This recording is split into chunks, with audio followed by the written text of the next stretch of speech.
যারা প্রেম করে দুঃখের আশায় নাকি সুখের আশায়, কিন্তু পায় কি? দুঃখ পায়, যন্ত্রণা পায়, টেনশন পায়, অপমান পায়, লজ্জা পায়। অনেকে তো এমন আছে এই প্রেমে সেকা খেয়ে বেকা হয়ে নেশার মধ্যে গিয়ে নিজের লাইফটাও শেষ করে দিচ্ছে। এবার বলেন আপনি আমি যে প্রেমে গেলাম, কেন গেলাম? ওই যে শয়তান আমাদেরকে সাময়িক কুয়াশার মতো সুখ দেখাইছে, 10 জনে করে আরে ঘুরতে যাও কত মজা হবে, ক্লাস ফাঁকি দাও কত মজা হবে। ওই সাময়িক লোভে যখন পা দিয়েছি আমরা, সাময়িক লোভে যখন আমরা পা দিয়েছি, ওই রবের রহমত থেকে আমরা বঞ্চিত হয়ে যাচ্ছি।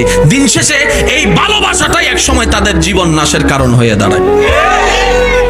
প্রত্যেকটা জিনিসের একটা কথা মনে রাখবেন, প্রত্যেকটা একটা এফেক্টের সাইড এফেক্ট আছে। আমার কথায় কষ্ট নেবেন না, যুবক ভাইয়ের একটা আওয়াজ দিবেন আমাকে, কারণ এগুলো জানা দরকার, বোঝা দরকার বলে আমি মনে করি। সবচেয়ে মারাত্মক